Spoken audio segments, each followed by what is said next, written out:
मित्रांनो, cap application process LLB 3 इयर्सची सुरू झालेली आहे. यामध्ये फॉर्म कसा भरायचा आहे, काय काय डॉक्युमेंट्स लागणार आहे, याचं डिटेल एक्सप्लेनेशन आपण तुम्हाला करणार आहोत. तर आता बघूया LLB 3ची कॅप ॲप्लिकेशन प्रोसेस. तर कॅप जी प्रोसेस आहे त्यामध्ये online registration, document verification, display of provisional merit list, display of merit list, display of seat matrix, नंतर option form filling and seat allotment, अशा व्हेरियस स्टेप्स असतात. Okay, तर आपण form कसा भरायचा आहे ते आपण बघूया. फॉर्म भरण्या अगोदर तुमच्याकडे खालील डॉक्युमेंट असणे आवश्यक आहे. CETचा जो ॲप्लिकेशन फॉर्म तुम्ही भरलेला आहे एक्झाम देण्यासाठी, तो roll number, registration number, CET percentile, CET score card, photo, signature. Photo जो तो आहे तुमचा 4KB to 100KB मध्ये स्कॅन केलेला असावा. सिग्नेचर जे आहे तुमचं 1KB to 30KB मध्ये असलं पाहिजे स्कॅन करून. तुमचे काही जे कास्ट सर्टिफिकेट, मार्कशीट किंवा बाकीचे डिटेल्स डॉक्युमेंट जे आहेत ते तुमचे स्कॅन पाहिजे. एका PDF मध्ये कन्वर्ट करा किंवा JPG मध्ये किंवा PNG मध्ये. तसेच तुमच्या 10वी 12वीच्या मार्कशीट्स चे डिटेल्स पण तुमच्यासोबत असणं आवश्यक आहे. त्यांची स्कॅन इमेज पण असणं आवश्यक आहे. तसेच डिग्रीचे इयरली किंवा सेमिस्टरचे डिटेल्स पण तुमच्यासोबत असणं आवश्यक आहे. हा अर्ज भरण्यापूर्वी तुम्ही ब्राउचर वाचणं आवश्यक आहे, कारण की त्यामध्ये रूल्स अँड इलिजिबिलिटीज डिटेल्समध्ये दिलेल्या आहेत.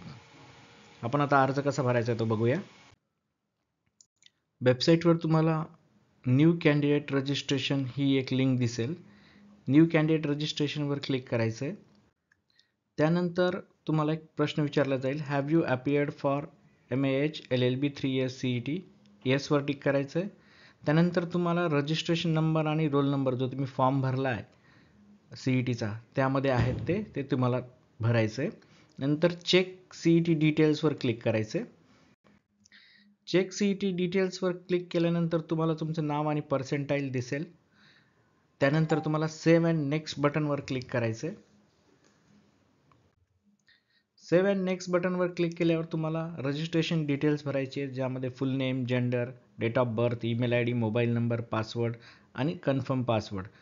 ईमेल ID आणि मोबाईल नंबर जो आहे तुम्ही जो नेहमी वापरता तोच टाकावा, कारण की त्याच्यावर अलर्ट तुम्हाला आम्ही पाठवणार आहोत. त्यानंतर रजिस्टर या बटनवर क्लिक करायचं आहे. रजिस्टर या बटनवर क्लिक केल्यानंतर तुम्हाला तुमचा लॉग इन ID तयार झालेला दिसेल. लॉग इन ID जो आहे तो जतन करून ठेवा, कुठेतरी स्टोअर करा किंवा या पेजची प्रिंट काढा.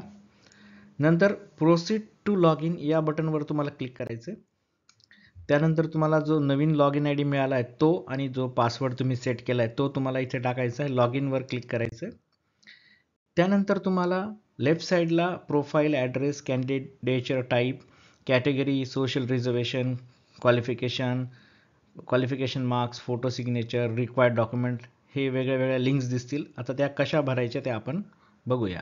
तर खाली इथं प्रोसीड टू फिल ॲप्लिकेशन नावाचे एक बटन आहे, त्याला क्लिक करा. त्यानंतर तुम्हाला तुमची बेसिक डिटेल भरायची आहे, जसं नाव, नंतर तुमचं इन्कम, नंतर तुमचं मदर्स नेम, ह्या डिटेल्स या पेजवर तुम्हाला भरायच्या आहे. सेव्ह अँड नेक्स्ट या बटनवर क्लिक करायचं आहे. त्यानंतर तुमचा जो ॲड्रेस डिटेल्स आहे, फिल करस्पॉन्डन्स ॲड्रेस डिटेल्स, ते तुम्हाला भरायचं आहे. त्यामध्ये address line 1, address line 2, state, district, taluka, city, village, pincode ह्या डिटेल्स तुम्हाला भरायचे आहेत. नेक्स्ट सेक्शन जो आहे तो तुमचा इम्पॉर्टंट सेक्शन आहे, कॅन्डिडेचर टाईप. तुम्हाला तुमची एलिजिबिलिटी भरायची आहे, ग्रॅज्युएशन. त्यानंतर तुम्ही 11 जे आहे प्री युनिव्हर्सिटी एक्झाम 1975च्या अगोदरचं आहे का ते तुम्हाला बघायचं आहे. जर तुम्ही इलिजिबल असाल तर. तुम्ही डोमेसाईल ऑफ महाराष्ट्र असाल तर ते टिक करायचं आहे, नसेल तर नो टिक करायचं आहे. सेव्ह नेक्स्ट बटनवर क्लिक करायचं आहे. जर तुम्ही डोमेसाईल ऑफ महाराष्ट्र असाल तर तुमचं डिस्ट्रिक्ट कोणतं आहे ते सिलेक्ट करायचं आहे. इथे तुमचा कॅन्डिडेचर टाईप जो आहे तो A आलेला आहे. जर आउटसाईड महाराष्ट्र असेल, डिफेन्स असेल तर वेगळे वेगळे कॅन्डिडेचर टाईप इथे दिलेले आहेत. सेव्ह अँड नेक्स्ट या बटनवर क्लिक करायचं आहे. त्यानंतर नेक्स्ट सेक्शन जो आहे तुमचा आर यू ऑर्फन. जर तुम्ही ॲप्लिकेबल आहात तर टिक करायचं येसला, नाही तर नो. नंतर तुमची category open, SC ST OBC SC BC, okay, ह्या डिटेल्स तुम्हाला कॅटेगरी भरायची आहे. त्यानंतर तुम्ही मायनॉरिटी आहात का? मायनॉरिटीमध्ये 2 टाईप येत आहेत, linguistic minority and religious minority. Linguistic minority म्हणजे भाषा मायनॉरिटी, गुजराती, ओके, तमिळ. त्यानंतर रिलिजियस मायनॉरिटी म्हणजे ख्रिश्चन, मुस्लिम, ह्या रिलिजियस मायनॉरिटीमध्ये येतात. सेव्ह अँड नेक्स्ट बटनवर क्लिक करायचं आहे. नेक्स्ट सेक्शन जो आहे तो आहे सोशल रिझर्वेशन. सोशल रिझर्वेशनमध्ये डिसॅबिलिटी ज्यांना आहे, PWD कॅटेगरी, त्यांना सीट्स आहेत.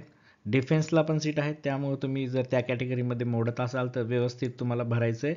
डिसॅबिलिटीमध्ये डिसॅबिलिटी टाईप टाकायचं आहे. डिफेन्समध्ये पण तुम्ही are you son, daughter, widow, wife of active serviceman, ex serviceman असाल तर येस क्लिक करा, नाही तर नाही क्लिक करा. त्यानंतर तुम्हाला डिफेन्सची कॅटेगरी आहेत, व्हेरियस टाईप्स ऑफ कॅटेगरी ब्राउशरमध्ये दिलेले आहेत, ते तुम्हाला सिलेक्ट करायचे आहेत. डिफेन्स प्रायोरिटीचं पण एक नवीन GR आहे, त्यानुसार तुम्ही कोणती प्रायोरिटी आहात ते पण तुम्हाला सिलेक्ट करायचं आहे. सेव्ह अँड नेक्स्ट या बटनवर क्लिक करायचं आहे. त्यानंतर जो सेक्शन आहे त्यामध्ये तुम्हाला 10th मार्क्स ॲड करायचे आहेत. तर 10th सिलेक्ट करायचं आहे, 10th ॲड क्वालिफिकेशन डिटेल करायचं आहे. त्यानंतर तुम्हाला बोर्ड, कोणतं बोर्ड आहे, किती मार्क्स तुम्हाला पडले, out of marks, seat number आणि पासिंग इयर, हे तुमचे 10th भरले. त्यानंतर सिमिलर वे तुम्हाला 12th पण भरायचे आहेत. बोर्ड, मार्क्स किती आहेत, किती पैकी पडलेत आणि कोणती स्ट्रीम होती, आर्ट्स, सायन्स, कॉमर्स, ओके, हे सिलेक्ट करायचं. त्यानंतरचं जे सेक्शन आहे त्यामध्ये तुम्हाला ग्रॅज्युएशनचे डिटेल्स भरायचे आहेत. ओके, ग्रॅज्युएशनच्या डिटेल्समध्ये तुमचं कोणतं, कशामध्ये डिग्री केली आहे, महाराष्ट्रामधून केली आहे का आउटसाईड महाराष्ट्र, युनिव्हर्सिटी कोणती आहे, नंतर पासिंग इयर काय, ड्युरेशन किती आहे तुमच्या कोर्सचं, ते तुम्हाला भरायचं आहे. त्यानंतर तुम्हाला मार्क्स विचारले जातील. फर्स्ट इयर इयरली पॅटर्न आहे का सेमिस्टर पॅटर्न आहे. इयरली असेल तर इयरली सिलेक्ट करा, सेमिस्टर असेल तर सेमिस्टर सिलेक्ट करा. First year, second year, third year, ह्याचं तुम्हाला तिथे मार्क्स डिटेल्स भरायचे आहेत. नेक्स्ट सेक्शन जे आहे ते फोटो सिग्नेचर अपलोडचं आहे. मी जसं सांगितलं आहे 4 KB आणि 100 KB यामध्ये तुम्हाला तुमचा फोटो स्कॅन करायचा आहे. तो स्कॅन करून तुम्ही एका पेनड्राईव्हमध्ये ठेवा किंवा लॅपटॉपवर किंवा तुमच्या कॉम्प्युटरवर तो कॉपी करून ठेवा. नंतर तो फोटो आणि सिग्नेचर तुम्हाला अपलोड करायचा आहे. Save and next button click करायचं आहे. त्यानंतरचं जे सेक्शन आहे त्यामध्ये तुम्हाला डॉक्युमेंट्स अपलोड करायचे. तुमचे document JPG, PNG, BMP, PDF या फॉर्मॅटमध्ये असणे आवश्यक आहे आणि मॅक्झिमम साईज जी आहे ती 1 MB पाहिजे. हे सगळे डॉक्युमेंट्स तुम्हाला हे जे ॲरो दिलेलं आहे याच्यावर क्लिक करून अपलोड करायचे. अपलोड केल्यानंतर सर्व डॉक्युमेंट्स तुमचे अपलोड केल्यानंतर सेव्ह अँड नेक्स्ट या बटनवर क्लिक करायचं आहे. त्यानंतर तुमचा पूर्ण फॉर्म असा समरीमध्ये दिसेल. तुम्ही पूर्ण एकदा चेक करून घ्या तुमचा फॉर्म, की त्यामध्ये काही चुका असेल तर तुम्ही ते जाऊन ते करेक्ट करू शकता.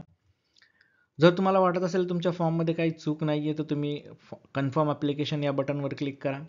एकदा तुम्ही कन्फर्म ॲप्लिकेशन या बटनवर क्लिक केलं तर तुमचा फॉर्म आता एडिट होणार नाही. पण प्रिंट ॲप्लिकेशन फॉर्म पण एक तुम्हाला आम्ही फॅसिलिटी दिलेली आहे. तुम्ही जो काही फॉर्म भरला आहे तुम्हाला तो प्रिंट पण करू शकता. प्रिंट केल्यानंतर अशा स्वरूपात प्रिंटिंग येईल. त्यानंतर तुमच्या लॉग इनमध्ये कन्फर्म हे स्टेटस दिसेल तुमच्या फॉर्मचं आणि डॉक्युमेंट जे आहेत ते व्हेरिफिकेशनला बॅक ऑफिसला जाणार आहेत. ते आम्ही तुमचे डॉक्युमेंट चेक करणार आहोत. डॉक्युमेंट चेक झाल्यानंतर इथे पण कंप्लीट म्हणून तुम्हाला स्टेटस दिसेल.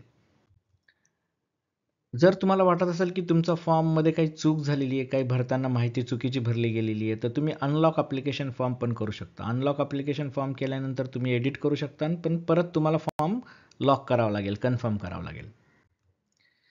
तुमच्या लॉग इनमध्ये मोबाईल चेंज आणि पासवर्ड चेंजची पण आम्ही फॅसिलिटी दिलेली आहे, ते तुम्ही यूज करू शकता. तर अशा पद्धतीनं पूर्ण LLBचा जो कॅपचा ॲप्लिकेशन फॉर्म आहे त्याची डिटेल प्रोसेस दिलेली आहे. तुम्हाला काही डाऊट्स असतील तर कमेंट करा, चॅनलला सबस्क्राईब करा. Thank you very much for watching this video.